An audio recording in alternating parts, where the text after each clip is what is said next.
मुझे याद नहीं था मेरे साथ क्या हुआ है, लेकिन मैं अस्पताल में थी। जब मैंने उसे पास देखा तो थोड़ा थोड़ा याद आने लगा। कुछ बुरा हुआ था मेरे साथ।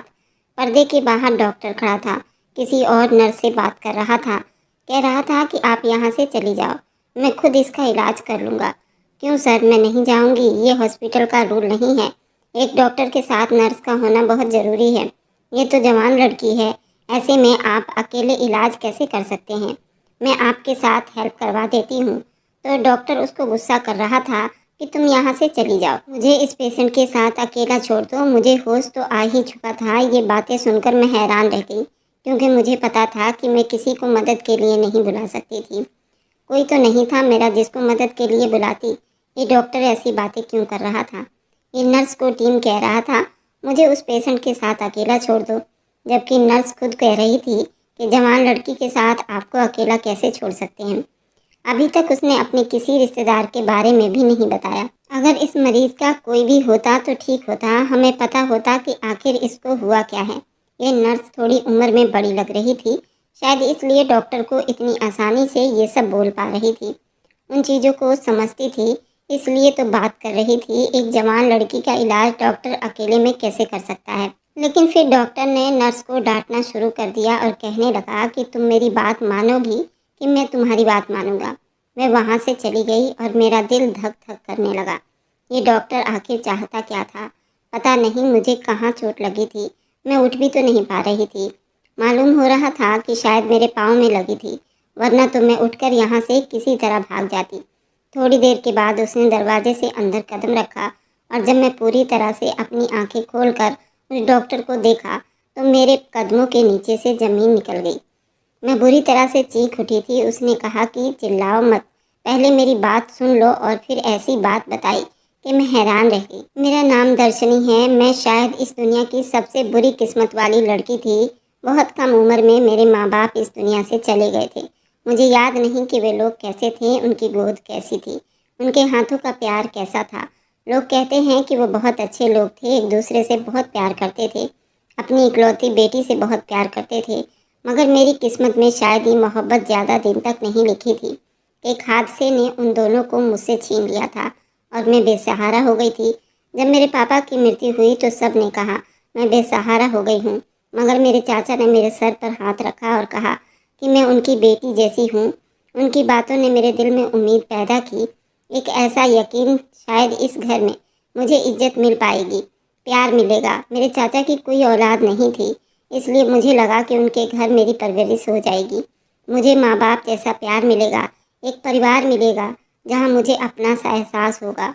जब मैं चाचा के घर आई तो शुरू के कुछ दिन मुझे अच्छे लगे। नए माहौल में ढलने की कोशिश कर रही थी। चाचा मेरे साथ बहुत प्यार से पेश आते थे, मुझे नरमी से बात करते, खाने पीने का ख्याल रखते और कभी कभी मेरे सर पर हाथ रखकर कहते कि मैं उनकी बेटी हूँ। मगर मेरा दिल जानता था ये सिर्फ चाचा ही कहते थे। लेकिन मेरी चाची के अंदर से मुझे साफ महसूस होता था कि मैं उनके लिए एक बोझ थी। चाचा ज़्यादातर अपने काम में बिजी रहते थे। वह एक कारोबारी आदमी थे, अक्सर शहर से बाहर जाना पड़ता था। कभी कभार तो वह 3-3 4-4 दिन घर नहीं आते थे। वह अपने काम पर होते थे और शाम को वापस आते, तो उनके ना रहते हुए चाची की असलियत खुलकर सामने आ जाती। वह मेरे साथ बहुत बुरा व्यवहार करती थी। मेरी हर बात से उन्हें एतराज़ होता था, जैसे मैं कोई उनकी नापसंद की चीज़ हूँ जो उनके घर में आ गई हूँ। सुबह होते ही वो मुझे कामों की लिस्ट थमा देती, बर्तन धोना, घर की सफाई करना, खाने में उनका मदद करवाना, कपड़े धोना, हर काम जैसे कोई नौकरानी से करवाया जाता है। उनके अंदर में थोड़ी भी मोहब्बत नाम की कोई चीज़ नहीं थी।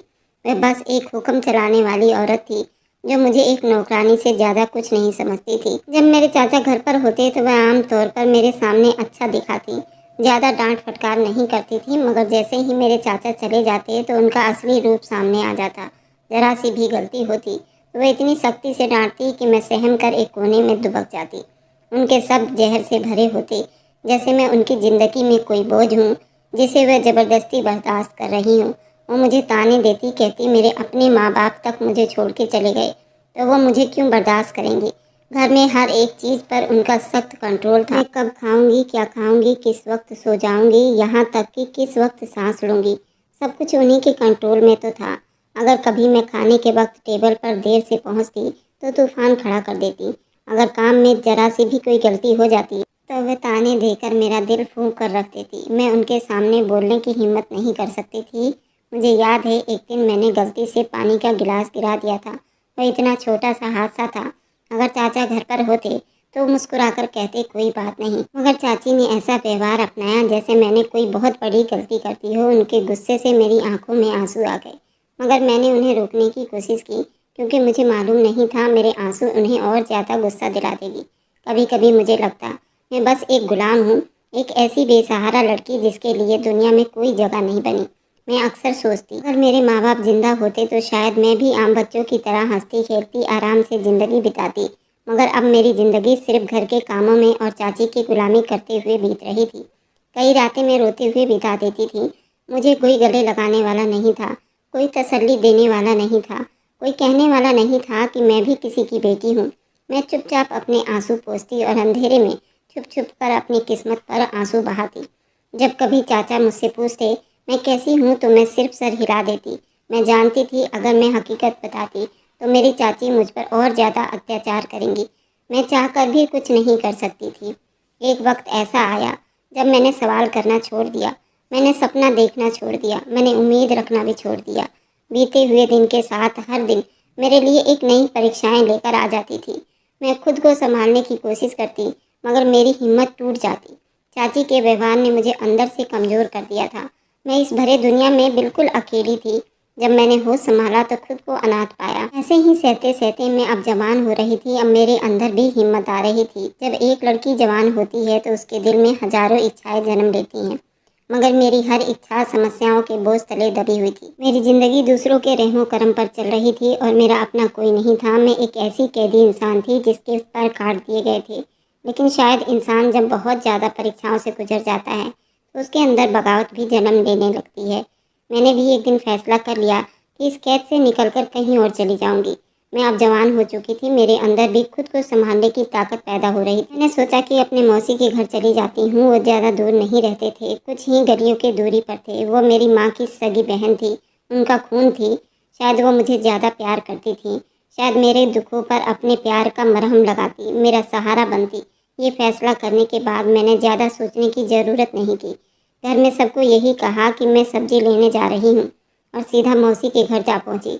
दरवाज़ा खटखटाया तो कुछ पल बाद मेरे कजन ने दरवाज़ा खोला, मुझे अंदर आने दिया। मैंने घर पर नज़र डाली तो मालूम हुआ कि ना तो मौसा जी घर पर थे, ना ही मेरी मौसी थी।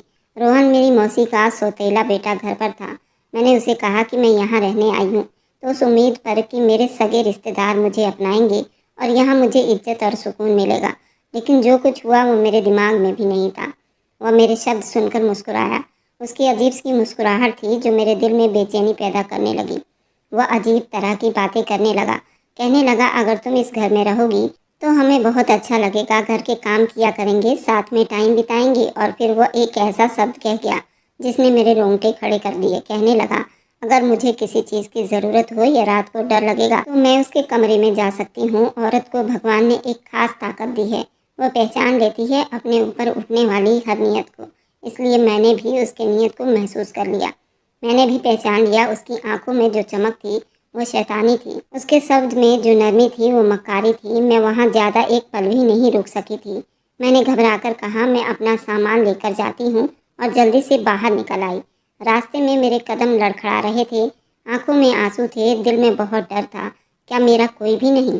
क्या मैं सारी ज़िंदगी यूं ही दूसरों के अत्याचार सहकर ही बिताऊंगी? मैं इतनी बेसहारा क्यों हूँ?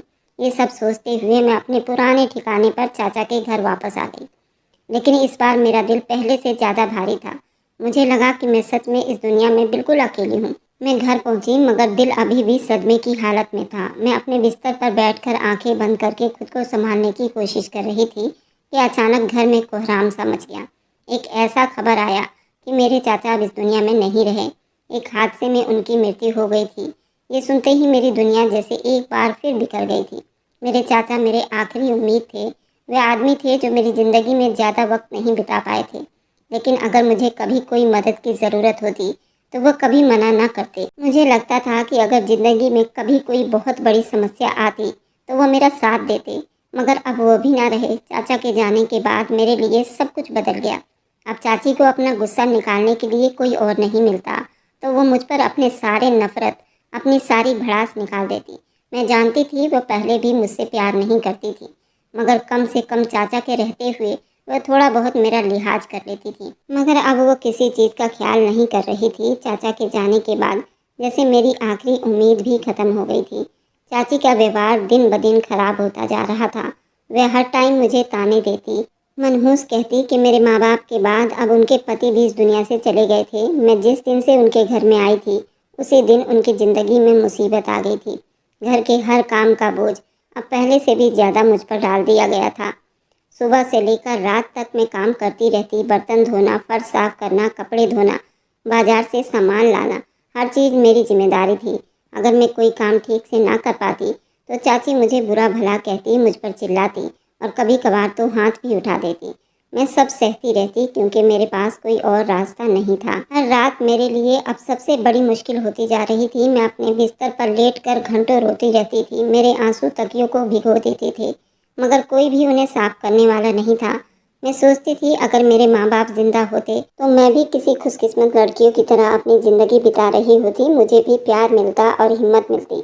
हकीकत ये थी कि इस दुनिया में मैं भी बिल्कुल अकेली थी। चाचा के मरने के बाद मैं खुद को और भी ज़्यादा कमज़ोर महसूस करने लगी थी।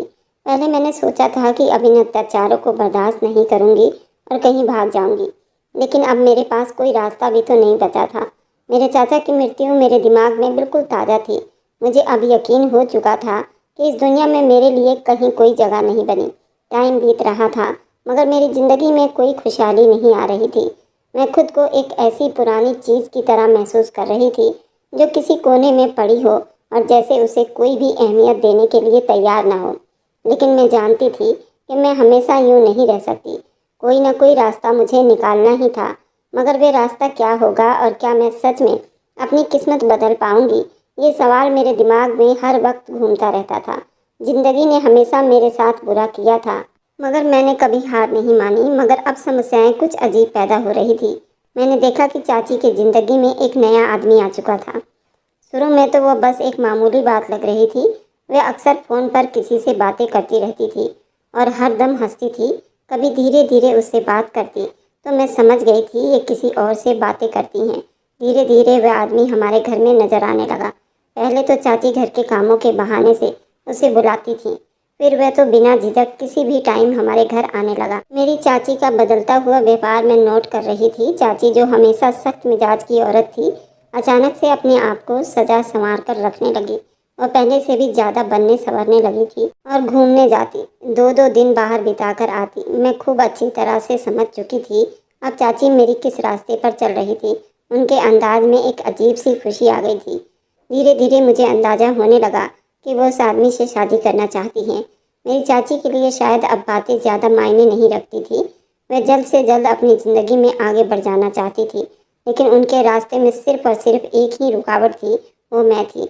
मैं चाची के नए आइडियो के लिए एक कांटा बन चुकी थी। वे नहीं चाहती थी कि मैं इस घर में रहूं। खास तौर पर उस आदमी के आने के बाद शायद उन्हें डर था कि मैं उनकी खूबसूरती में रुकावट बनूंगी, क्योंकि मैं उनसे ज़्यादा जवान थी, ज़्यादा खूबसूरत थी। वे आदमी भी चाची से कम उम्र का था। शायद उनके दिल में कहीं ये डर बैठ चुका था वो मेरी तरफ ना आ जाए। चाची ने मुझे अपने रास्ते से हटाने का फैसला कर लिया था। वे नहीं चाहती थी कि उनके नए पति के साथ मैं इस घर में रहूं, और यही वजह थी कि उन्होंने जल्दी मेरे लिए एक रिश्ता देखना शुरू कर दिया। मुझे बिल्कुल भी अंदाज़ा नहीं था वह किस हद तक जल्दी में है, और अब उन्होंने एक दिन मेरे सामने रिश्ते की बात रख दी। मैं तो हैरान रह गई। ये सब कुछ इस तरह जल्दीबाजी और तेज़ी में हुआ कि मुझे सोचने का मौका ही नहीं मिला।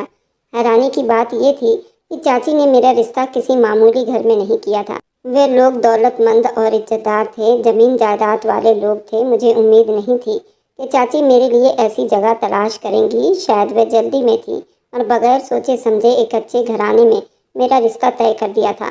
जब चाची ने मुझे लड़के की तस्वीर दिखाई तो मैं और भी ज़्यादा हैरान होने लगी। वह बहुत खूबसूरत, ऐसा आदमी जिसे देखकर किसी भी लड़की का दिल मचल सकता था।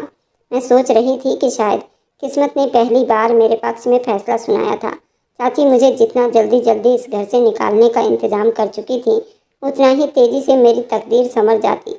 शादी की तैयारी बहुत कम दिनों में पूरी हो गई। मेरे पास ज़्यादा सोचने का टाइम नहीं था, मगर दिल के किसी कोने में खुशी जन्म लेने लगी थी। क्या सच में मेरा नसीब बदलने वाला था? क्या मैं इस घर से निकलकर अच्छी ज़िंदगी बिताने वाली थी? और वह दिन भी आ गया जब मेरी शादी हो गई। शादी का पल एक सपने की तरह बीत गया। मैं नए घर में आ गई, मगर ये घर मेरे सपनों से कहीं ज़्यादा खूबसूरत और बड़ा था। हर तरफ से अमीरी झलक रही थी। ये वह दुनिया थी जिसे मैंने कभी सपने में भी नहीं सोचा था। शादी के बाद मुझे मेरे कमरे में ले जाया गया। मैं अब अपने ज़िंदगी के सबसे खास पल में कदम रख चुकी थी। मेरा दुल्हन बना हुआ चेहरा आईने में नजर आ रहा था, मगर मैंने अभी तक अपने दूल्हे को गौर से नहीं देखा था। बस थोड़ी सी नज़र उस पर डाली थी, मगर मैं जानती थी वह खूबसूरत था, हैंडसम था। अब मैं अपने कमरे में बैठी थी। एक नई जिंदगी की शुरुआत के लिए मेरी किस्मत ने शायद मेरे लिए कुछ अच्छा लिख दिया था। इस घर में दौलत भी थी, इज्जत भी थी। मेरा पति बहुत अच्छा दिखता था। सोचा कि चलो कम से कम मुझे खाने पीने की फिक्र नहीं होगी, ना अब किसी के ताने सहने पड़ेंगे। ये सब कुछ एक सपने की तरह लग रहा था। दरवाजे पर आहट हुई और मेरा दिल तेजी से धड़कने लगा। मेरा दूल्हा अंदर आने वाला था। मेरी जिंदगी की नई शुरुआत होने वाली थी। मेरी सास थी, दो नंदे थी, एक जेठानी भी थी, एक देवर भी था। उन सब ने मुझे बहुत प्यार किया था। अभी तक मेरे साथ बहुत इज्जत से पेश आ रहे थे। मुझे अपनी सराखों पर बिठा रहे थे। हर कोई कह रहा था, हमारे दीवांशु की बहू, हमारे लाडले बेटे दीवांशु की बहू, तुम हमारे लिए हमारी बेटी से भी बढ़कर हो। मैं सबकी प्यार और मोहब्बत भरी बातों से अपना दिल बहला रही थी। मैंने सोच लिया था कि जैसे भी हो मैं उनके साथ हमेशा अच्छे से रहूंगी, चाहे मेरा पति जैसा भी हो। पता नहीं क्यों मेरे दिल में नाउम्मीद ने घेर लिया था। कभी मैं सोचती सब कुछ अच्छा हो जाएगा, और कभी मैं सोचती कि मेरे साथ तो कभी अच्छा हो ही नहीं सकता, तो आज कैसे होगा। अभी ये सब कुछ मैं सोच रही थी कि मेरा पति कमरे में दाखिल हुआ। जिंदगी ने एक बार फिर से मेरे साथ अजीब खेल खेल दिया। मैं जो खुशी खुशी इस नए घर में आई थी, जिसने पहली बार ये सोचा था कि शायद अब किस्मत मुझ पर मेहरबान हो गई है, वह सब गलतफहमियां पलक झपकते खराब हो चुकी थी। जब वो कमरे में दाखिल हुआ तो मेरे दिल में एक खुशी की धड़कन पैदा हो गई थी।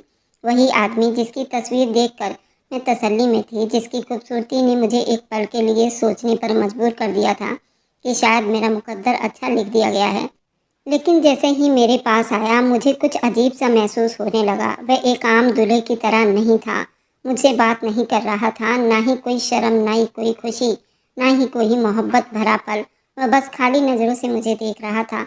उसकी आंखों में कोई चमक नहीं थी, जैसे वह कुछ था ही नहीं। मेरे दिल में एक बेनाम सा डर था, लेकिन मैंने उसे दबाने की कोशिश की। फिर अचानक उसने अजीब हरकतें शुरू कर दी। पहले वह अपने हाथों को अजीब तरह से उल्टे सीधे मोड़ रहा था, जैसे कोई छोटा बच्चा खेल रहा हो। फिर उसने सर हिलाना शुरू कर दिया, जैसे कोई चीज़ उसे परेशान कर रही है।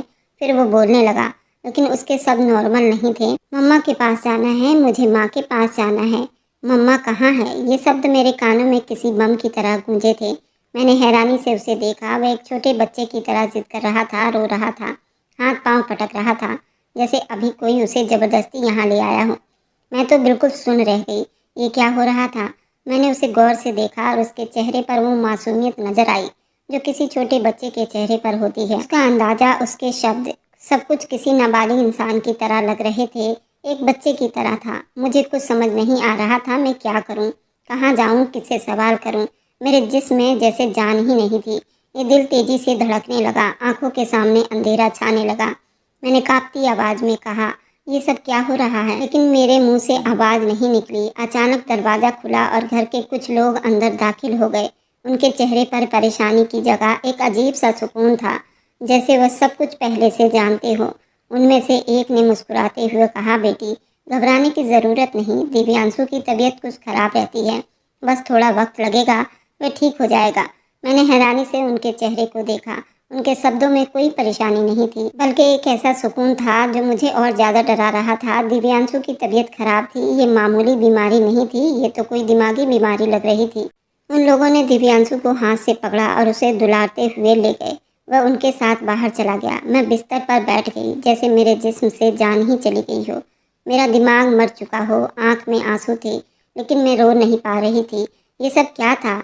ये मेरे साथ क्या हो गया?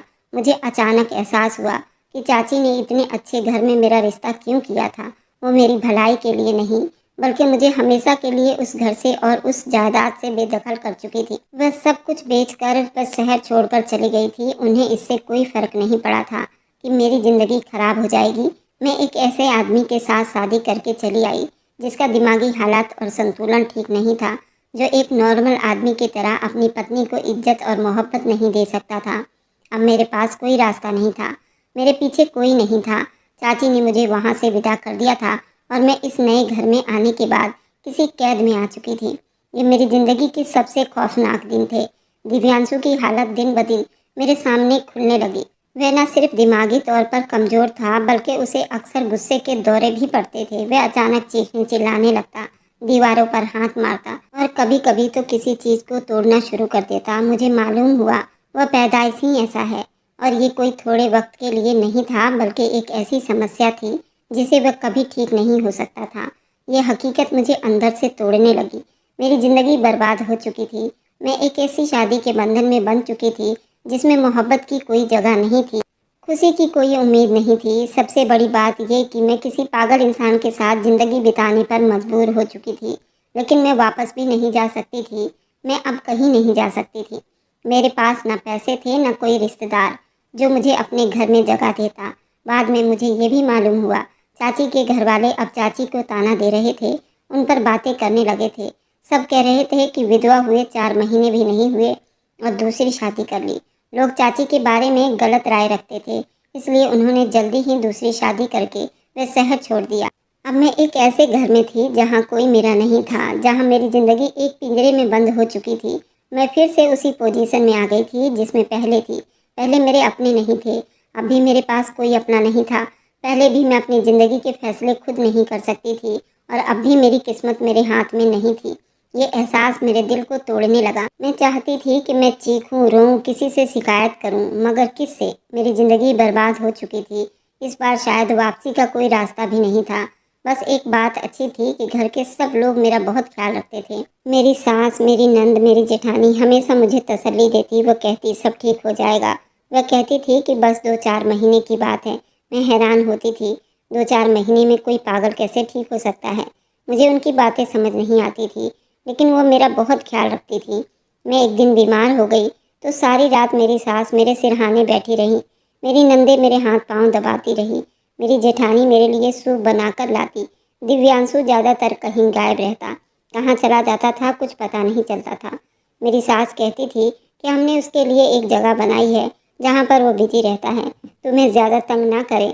मैं चुप हो जाती थी। मैं पूछना चाहती थी उन लोगों से कि आप लोगों ने झूठ बोलकर ये शादी क्यों की?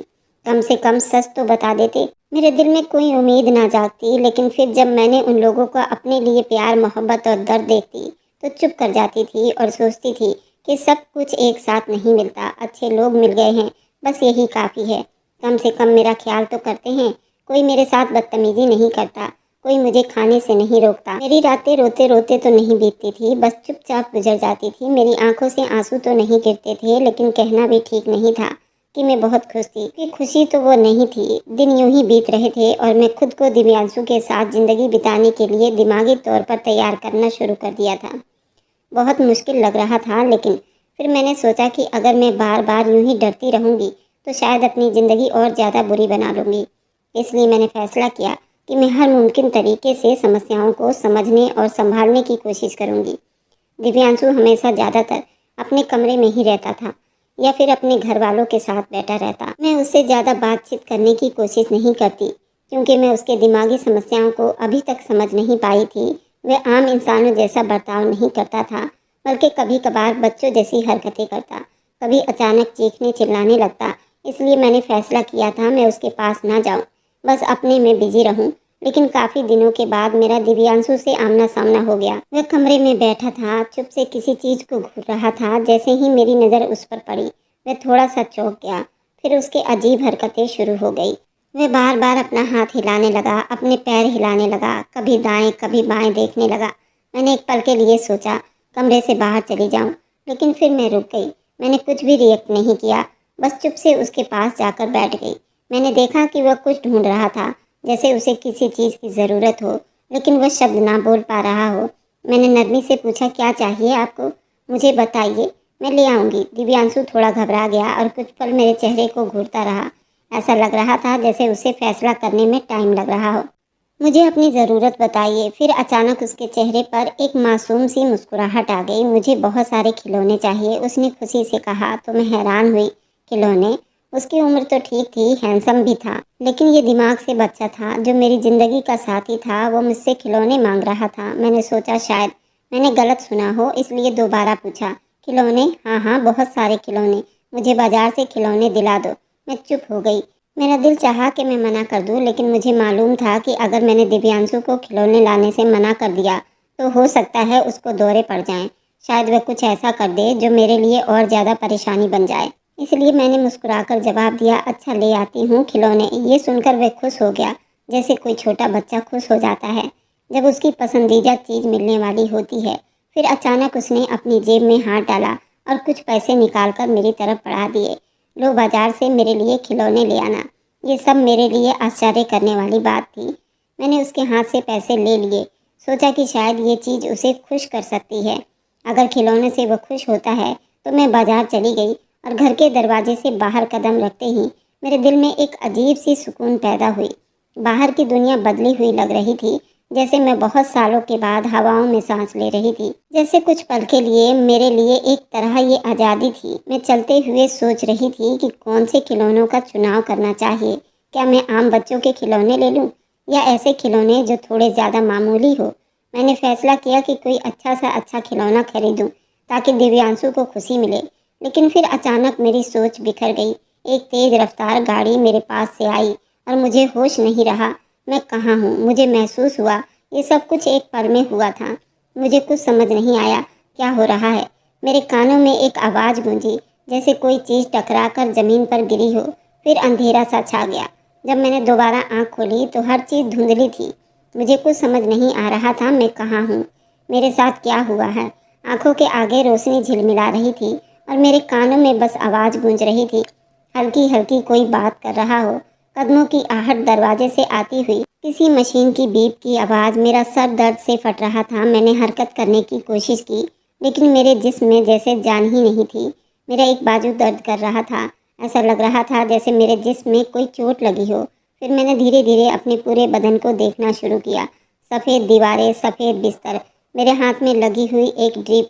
मैं अस्पताल में थी, लेकिन मुझे याद नहीं आ रहा था कि मैं यहाँ कैसे पहुँची। मेरा दिमाग धुंधला रहा था। अब मेरा दिमाग अलग चीज़ों को जोड़ने की कोशिश कर रहा था। आखिर जो मुझे याद आ रही थी, मैं बाजार जा रही थी दिव्यांशु के लिए खिलौने लेने। फिर अचानक वह गाड़ी लगता है, मेरा एक्सीडेंट हो गया था। ये ख्याल आते मेरा दिल डूब गया। मैं बेचैनी से इधर उधर देखा, लेकिन मुझे कोई जाना पहचाना चेहरा नज़र नहीं आया। मैं अकेली थी, जैसे किसी ने मुझे यहाँ छोड़ दिया हो। क्या दिव्यांशु को मेरे बारे में पता चल गया होगा? क्या वो मेरा इंतज़ार कर रहा होगा? मेरे दिमाग में सवाल का तूफान उठ रहा था। मेरे पास उनका कोई जवाब नहीं था। मेरे दिमाग में पहले ही हजारों सवाल घूम रहे थे। मैं अस्पताल में थी, लेकिन मुझे नहीं मालूम था कि कौन मुझे यहाँ पर ले आया है। मेरे घर वालों को खबर दी गई है या नहीं। सबसे बढ़कर दिव्यांशु को इस हादसे का पता भी था या नहीं। मैं खुद को बेसहारा महसूस कर रही थी, जैसे मैं किसी ऐसी जगह पर हूँ जहाँ मेरी सुरक्षा का कोई जिम्मेदार नहीं। अचानक चुप्पी के बीच एक मर्दाना आवाज़ गूंजी। वह दरवाजे के पास से आ रही थी। लग रहा था जैसे कोई किसी से बात कर रहा हो। मैंने कान लगाकर सुनने की कोशिश की और जो शब्द मुझे सुनाई दिए उन्होंने मेरे जिस्म में डर की एक लहर दौड़ा दी।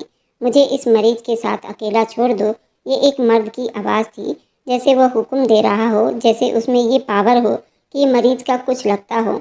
नर्स की आवाज़ सख्त और चौंकाने वाला था। ऐसा कैसे हो सकता है? जवान औरत है, आपको उसके साथ अकेला क्यों छोड़ दूँ? नर्स के जवाब ने मेरे डर को और ज़्यादा बढ़ा दिया था। मैं इस बात को गलत समझ रही थी और उस डॉक्टर को रोकने की कोशिश कर रही थी, लेकिन डॉक्टर की अगली बात ने मेरे रोंगटे खड़े कर दिए। तुम जाओ यहाँ से, ये मेरा काम है, मैं कर लूँगा। मेरा दिल ज़ोर ज़ोर से धड़कने लगा। मैंने अपने आसपास देखा, लेकिन मेरे पास कोई रास्ता नहीं था। मैं बिस्तर पर थी, मेरे जिस्म में ताकत नहीं थी और सबसे बढ़कर मेरे पाँव में चोट लगी थी। मुझे लगा शायद मेरा पाँव सुन्न हो चुका है, क्योंकि मैं उसे हिला नहीं पा रही थी। मगर मेरे साथ कुछ हो गया, ये ख्याल मेरे दिमाग में आया। मैं बुरी तरह से कांपने लगी। मैं उस वक्त अकेली थी। मेरे घर वालों को मेरे एक्सीडेंट की खबर नहीं थी और दिव्यांशु तो खुद एक मासूम बच्चे की तरह था। वह भला किसी को क्या बताता मैं कहाँ गई। मेरी सांसें तेज होने लगी, दिल की धड़कनें तेज हो गई, जैसे सीने से बाहर आ जाएगी। मैं आंखें बंद करके भगवान से प्रार्थना करने लगी कि मैं मुसीबत में हूँ, मेरी मदद करो। इतने में दरवाजे पर हलचल हुई। किसी के अंदर दाखिल होने की आहट सुनाई दी। मैंने अपने डरते हुए दिल के साथ अपनी निगाहें उठाई और जैसे ही उस आदमी को देखा, मैं हैरान रह गई। जब दरवाज़ा खोला तो मैं डर और बेबसी की हालत में थी। मेरी सांसें अब तेज़ धड़क रही थी। मैंने डॉक्टर को देखा था, जो मेरे साथ कुछ भी कर सकता था, लेकिन जैसे ही मेरी नज़र अंदर आने वाले आदमी पर पड़ी, मेरे कदमों के नीचे से ज़मीन निकल गई। वह कोई और नहीं बल्कि हिमांशु था, दिव्यांशु का छोटा भाई। मुझे ऐसा लगा जैसे मेरे दिमाग काम करना बंद कर दिया हो। बिल्कुल हूबहू दिव्यांशु की तरह था। जो फ़ोटो मेरी शादी के लिए गई थी, वो बिल्कुल वैसा ही था। वो मेरे सामने खड़ा था और कहा कि आप डरो नहीं। आपने मुझे घर में बहुत कम देखा होगा। मैंने आपको आज पहली बार आमने सामने देखा है और मुझे आज सारी हकीकत पता चल गई है। तुम्हारे साथ बहुत बड़ा धोखा हुआ है, जो कि तुम्हारी चाची ने किया, लेकिन अब मैं तुम्हारे साथ ऐसा कुछ भी नहीं होने दूंगा। मुझे सारी हकीकत पता चल गई है। तस्वीर मेरी भेजी गई थी और शादी मेरी भाई से हो गई थी, लेकिन तुम चिंता ना करो, मैं अब सब कुछ ठीक कर दूंगा। तुम चलो मेरे साथ, मैं तुम्हारे साथ पूरा जीवन बिताने के लिए तैयार हूँ। मैं तुम्हारे सारे दुख दर्द सुन चुका हूँ। तुम बेहोशी में न जाने क्या कुछ बता रही थी। आज के बाद से तुम्हारे साथ ऐसा कुछ भी धोखा नहीं होगा। मैं अपने परिवार को समझा दूंगा।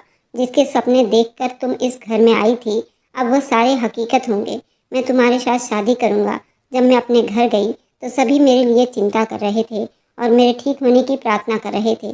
जब मैं घर पहुंची तो मेरी सास ने मुझे सीने से लगा लिया और कहा कि मेरी बच्ची, तुम्हारे साथ कोई धोखा नहीं होगा। धोखा तुम्हारी चाची ने दिया था। उसने कहा था लड़की ढंग से बोल नहीं सकती, वे तोतली है और उसके माँ बाप इस दुनिया में नहीं हैं। हमने तो तुम्हें हिमांशु के लिए पसंद किया था।